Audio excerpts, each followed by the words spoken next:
नमस्कार साथियों, आज हम फिर से पशु परिचर का नया वीडियो डाल रहे हैं। आज हम अपने वीडियो में साइंस पढ़ाएंगे और साइंस के वो प्रश्न पढ़ाएंगे जो परीक्षा में आने वाले हैं, विशेष रूप से पशु परिचर की परीक्षा में।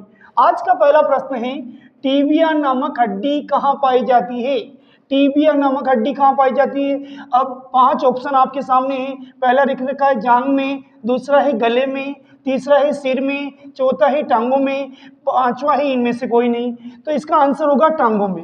अब आपको कि सर याद कैसे रहेगा, हमने तो कभी सुना ही नहीं, ये टिबिया किस खेत की मूली है? तो टिबिया का पहला अक्षर कहाँ से शुरू हो रहा है? ट से। और टांगों का भी पहला अक्षर क्या है? ट से। दोनों का नाम राशि एक है।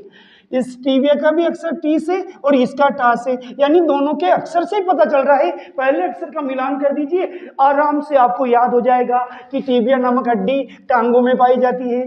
दूसरा प्रश्न है, मानव शरीर में कितनी हड्डियां होती है? तो एक वयस्क मानव शरीर में 206 हड्डियां होती है। लेकिन जब बच्चा जन्म लेता है, नवजात शिशु, ये ध्यान रखना, प्रश्न दो तरह से आ सकता है। एक स्वस्थ मनुष्य के शरीर में, एक मानव शरीर में, एक वयस्क मानव शरीर में हड्डियां होती है 206।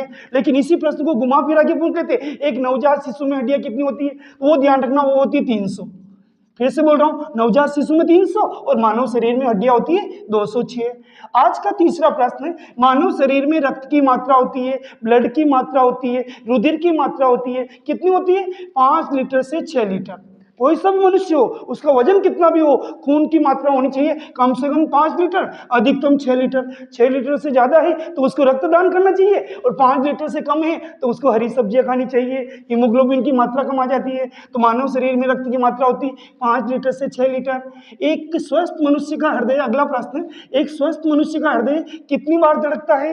धक धक करने लगा, यानी 1 मिनट में 72 बार। हम कभी डॉक्टर के पास जाते हैं तो वो अपना हाथ पकड़ के ऐसे देखता है, वो देखता है कि मनुष्य का शरीर सही धड़क रहा है कि नहीं धड़क रहा। तो कम से कम 1 मिनट में 72 बार धड़कना चाहिए। इससे कम धड़कने पर भी मनुष्य को रोगी माना जाता है, अधिक धड़कने पर भी रोगी माना जाता है। याद रखना, ये प्रश्न हर बार कोई सा भी कंपटीशन एग्जाम हो, साइंस वाले प्रश्नों में ये प्रश्न बनता है, मनुष्य का हृदय कितनी बार धड़कता है? 72 बार प्रति मिनट। लास्ट अगला प्रश्न पांचवा, एक स्वस्थ मनुष्य की श्वसन दर कितनी होती है? श्वसन दर का मतलब 1 मिनट में मनुष्य कितनी बार सांस लेता है। जैसे मैं आपके सामने लेके बता रहा हूं, यानी ऐसे करके 1 मिनट में 16 से 18 बार, कम से कम 16 बार तो लेनी चाहिए और अधिकतम 18 बार तो स्वस्थ मनुष्य होगा। अब आप कहो कि दोनों प्रश्न एक जैसे नहीं, धड़कन अलग चीज है और श्वास लेना, गहरी श्वास लेते हैं, श्वास आती है जाती है, तो ऐसा आंसर आ रहा है 16 से 18 बार। एक स्वस्थ मनुष्य की श्वसन दर 16 से 18 बार होती है। आज का छठा प्रश्न है, मानव शरीर की सबसे मजबूत हड्डी कहाँ पाई जाती है? हड्डी की बात हो रही साहब, तो सबसे मजबूत हिस्सा जांघ है, तो जांघ में ही पाई जाएगी और उस हड्डी का नाम है फीमर। अगर नाम पूछे तो फीमर, जगह पूछे तो जांघ। जगह से जांघ सबसे मजबूत हड्डी जांघ में पाई जाती है। मानव शरीर की सबसे मजबूत हड्डी जांघ में पाई जाती है। आंसर मैं पांचों नहीं लिख रहा हूं, आपको पक्का याद हो जाए इस स्टाइल से समझा रहा हूं। मानव शरीर की सबसे छोटी हड्डी ये कान में पाई जाती है। अब कान भी आंतरिक कर्ण, मध्य कर्ण, बाह्य कर्ण, तो जो बीच वाला कान होता है उसे मध्य कर्ण कहते हैं। कभी कभी मध्य नहीं लिखा होता, केवल कान लिखा होता, वो भी सही है, ध्यान रखना। मानव शरीर की सबसे छोटी हड्डी कहाँ पाई जाती है? मध्य कर्ण में। मनुष्य, अगला प्रश्न है, मनुष्य के जीवन में कितने दांत 2 बार विकसित होते हैं? मतलब कितने दांत दोबारा आते हैं? छोटे बच्चे गिर जाते हैं, दांत गिर जाते हैं, वापस आ जाते हैं, ऐसे दांतों की संख्या 20। 12 दांत ऐसे होते हैं जो कभी दोबारा नहीं आते।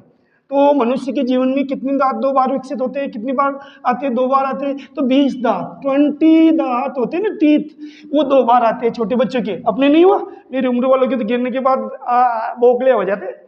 एक अगला प्रश्न, एक स्वस्थ मनुष्य का रक्तचाप कितना होता है? स्वस्थ मनुष्य मतलब जो बीमार नहीं है, उसका अधिकतम बीपी होना चाहिए 120 और कम से कम होना चाहिए 80। तो इसको बोलते हैं 120/80। आप कभी हॉस्पिटल जाते हो तो डॉक्टर पहले स्लिप पे क्या लिखता है? इसकी बीपी चेक करो, तो वो सही होनी चाहिए 120/80, मिनिमम 80, अधिकतम 120। अगला और लास्ट प्रश्न है आज का, रक्तचाप मापने की मशीन का नाम है, यानी अपन जो बीपी नापने की मशीन है ना, ब्लड प्रेशर नापने की मशीन, उस मशीन को कहते हैं स्फिग्मोमेनोमीटर। फिर से सुनिए, ये मशीन हॉस्पिटल में अपन वो स्पंजी टाइप होती है ना, डॉक्टर यहाँ पट्टा बांधता है, दबाता है, उस मशीन का नाम है स्फिग्मोमेनोमीटर। रक्तचाप मापने की मशीन का नाम है स्फिग्मोमेनोमीटर। आज हमने ऐसे 10 प्रश्न कराए विज्ञान के जो हर बार हर एग्जाम में, कंपटीशन एग्जाम में आते हैं। कृपया इनको लाइक करें, शेयर करें, कमेंट करें, और जो हमारे चैनल पर नए हैं और पशु परीक्षक की परीक्षा दे रहे हैं वो चैनल को सब्सक्राइब करें। मेरा वादा है मैं अपना 100% आपको दूंगा, आप मुझे लाइक करें। धन्यवाद।